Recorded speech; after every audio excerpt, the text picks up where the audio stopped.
Halo, selamat siang. Perkenalkan, nama saya Desi Natalia Nangin. Saya dari kelas 5 1. Baiklah, di video ini saya akan menjelaskan jawaban dari soal UAS. Yang pertama yaitu sebelumnya saya akan menunjukkan kartu ujian saya terlebih dahulu.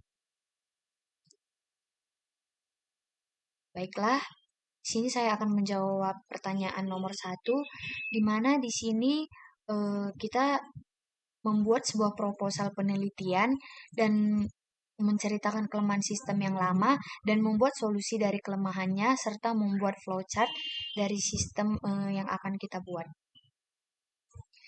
Di mana di sini saya membuat proposalnya dengan judul Sistem Informasi Berbasis Web pada Desa Tiga Pancur, Kecamatan Simpang 4, Kabupaten Karo.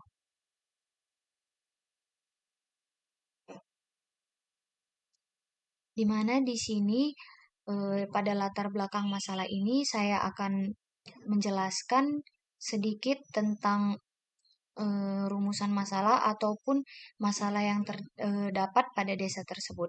Adapun masalah yang dihadapi pada desa Tiga Pancur ini yaitu penyampaian informasi desa kurang efektif dan efisien, di mana di sini masyarakatnya ataupun staf-staf pegawai yang bekerja pada kantor desanya masih kesulitan dalam mendapatkan informasi desa ataupun untuk mengecek informasi desa, di mana mereka sebelumnya tidak menggunakan sistem, melainkan mereka hanya menggunakan seperti Excel ataupun Word dalam untuk mendata ataupun mencari informasi tentang desa mereka.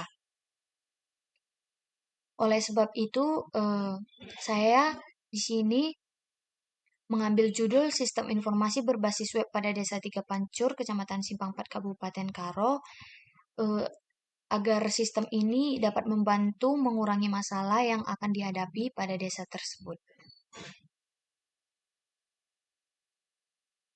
Adapun tujuan dan manfaat studi dalam sistem informasi berbasis web pada Desa Tiga Pancur adalah untuk mempermudah mendapatkan informasi seputar desa melalui website secara online dan dapat diakses secara real time.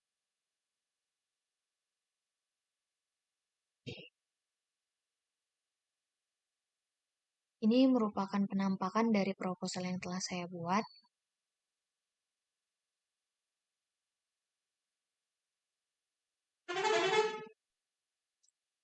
Baiklah, ini merupakan flowchart-nya, di mana di sini saya akan menjelaskan sedikit tentang flowchart ini. Di mana di sini pada flowchart ini kita akan mengumpulkan data, menganalisa data, dan sehingga kita bisa menganalisis kebutuhan sistem dan kita bisa mendesain sistemnya dan melakukan pengujian sistem. Setelah berhasil, kita akan mengimplementasikan sistem, maka sistem yang nantinya digunakan sudah selesai. Di mana pengumpulan data dilakukan dengan cara observasi pada lingkungan Desa Tiga Pancur, Kecamatan Simpang 4, Kabupaten Karo, yang meliputi perangkat aparatur desa, kelompok tani, masyarakat desa yang berkaitan dengan topik penelitian. Wawancara akan dilakukan dengan kepala desa untuk mendapatkan data yang dibutuhkan terkait penelitian ini. Yang ketiga, studi kepustakaan dilakukan dengan mereview beberapa jurnal penelitian terlebih dahulu yang berkaitan dengan penelitian yang dilakukan, sehingga menghasilkan suatu referensi yang bermanfaat. Dan yang terakhir, analisis dan perancangan sistem yang dilakukan untuk mengetahui kebutuhan user pada sistem yang dibangun, sehingga uji coba sistem nantinya akan dilakukan untuk mengetahui kemampuan sistem dalam mengolah informasi yang dibutuhkan oleh masyarakat desa. Yang kedua yaitu sebutkan langkah-langkah atau metode dalam pengumpulan data dan berikan contohnya. Di mana adapun teknik-teknik pengumpulan data secara umum beserta dengan penjelasannya dan contoh-contohnya, yaitu yang pertama, observasi atau pengamatan. Di mana di sini akan dilakukan pengamatan langsung dan peneliti itu akan melakukan pengamatan di tempat terhadap objek penelitian untuk diamati menggunakan panca indera yang kemudian nantinya dikumpulkan dalam catatan atau alat rekam. Contohnya, seorang peneliti yang harus ikut berpartisipasi untuk terjun ke lokasi yang akan nantinya dijadikan untuk tempat pengamatan demi mendapatkan informasi-informasi yang akurat. Yang kedua, kuesioner atau angket, di mana kuesioner ini berisikan tentang eh, pertanyaan-pertanyaan yang nantinya harus dijawab oleh responden. Di mana di sini contohnya misalnya seperti seorang peneliti yang nantinya akan membuat sebuah eh, proposal ataupun mengumpulkan data-data, ia harus terlebih dahulu melakukan survei sehingga menghasilkan data yang nantinya akan bisa digunakan untuk merancang sebuah proposal ataupun eh, untuk mengumpulkan sebuah data. Yang ketiga, interview atau wawancara, di mana teknik ini akan dilakukan langsung oleh peneliti dalam bentuk tanya jawab atau wawancara oleh narasumber yang bertindak sebagai informan untuk memperoleh data yang diperlukan. Contohnya, peneliti melakukan sesi tanya jawab kepada narasumber untuk memperoleh data yang akurat. Yang keempat, yaitu studi pustaka, di mana studi pustaka ini merupakan pengumpulan data yang juga banyak digunakan oleh para peneliti yang dilakukan dengan cara mengumpulkan data yang relevan atau sesuai yang dibutuhkan untuk penelitian dari buku, artikel ilmiah, berita, ataupun sumber lainnya.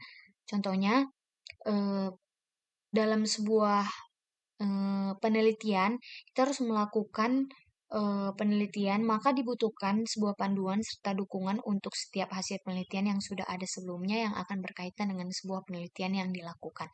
Yang kelima, studi dokumen, di mana studi dokumen ini teknik pengumpulan datanya mengandalkan dokumen sebagai salah satu sumber data yang digunakan untuk melengkapi penelitian. Contohnya, peneliti mengumpulkan data dan mengambil dokumentasi yang nantinya digunakan untuk melengkapi data dalam pengerjaan sesuatu. Misalnya itu di dalam proposal itu akan dilampirkan sesi dokumentasi yang berupa gambar ataupun misalnya video ataupun lain-lainnya. Dan yang ketiga yaitu jelaskan langkah-langkah bagan di metode penelitian waterfall. Baiklah, sebelumnya di sini saya akan menjelaskan sedikit tentang metode waterfall, yaitu waterfall itu merupakan salah satu metode pengembangan aplikasi yang termasuk ke dalam siklus hidup klasik, yang mana di situ akan menekankan eh, fase yang berurutan dan sistematis. Untuk model pengembangannya dapat dianalogikan ataupun digambarkan seperti air terjun, di mana setiap tahap dikerjakan secara berurutan mulai dari atas hingga ke bawah. Adapun tahapan-tahapan dalam metode waterfall ini yaitu yang pertama recruitment, yaitu mempersiapkan dan menganalisa kebutuhan dari software yang akan dikerjakan. Contohnya dalam sebuah perusahaan tim akan menganalisis ataupun mencari informasi dari klien atau user yang menginginkan produk beserta dengan kebutuhan sistemnya yang nantinya dapat mengetahui setiap batasan dari perangkat lunak yang akan dibuat. Yang kedua, desain, yaitu gambaran yang nantinya akan menjelaskan mengenai tampilan dan antarmuka software yang kemudian akan dieksekusi atau dirancang oleh tim programmer. Contohnya, sistem yang akan dirancang itu misalnya menggunakan ERD seperti use case, screens, ataupun desain web lainnya. Yang ketiga, implementation, di mana di sini implementasi kode programnya menggunakan berbagai tools dan bahasa pemrograman yang sesuai dengan kebutuhan tim dan perusahaan. Contohnya, si pembuat ini menggunakan sistem informasi bahasa pemrograman PHP dengan framework kode Gitner. Yang keempat, integration dan testing, di mana penggabungan modul yang sudah dibuat pada tahap sebelumnya dan berikutnya akan dibuang pengujian modul. Contohnya, pengujian dilakukan pada aspek fungsionalitas kepada ahli sistem informasi dan petugas ataupun staf administratornya. Dan yang terakhir, operation dan maintenance, di mana pengoperasian dan perbaikan dari aplikasi yang telah dibuat. Ini contohnya di mana nantinya kita akan melakukan pemeliharaan apabila update fitur ataupun memperbaiki kesalahan ditemukan pada saat sistem digunakan langsung oleh user. Baiklah, sekian penjelasan dari jawaban UAS saya. Jika ada salah kata yang saya sampaikan, saya mohon maaf. Sekian dan terima kasih. Selamat siang.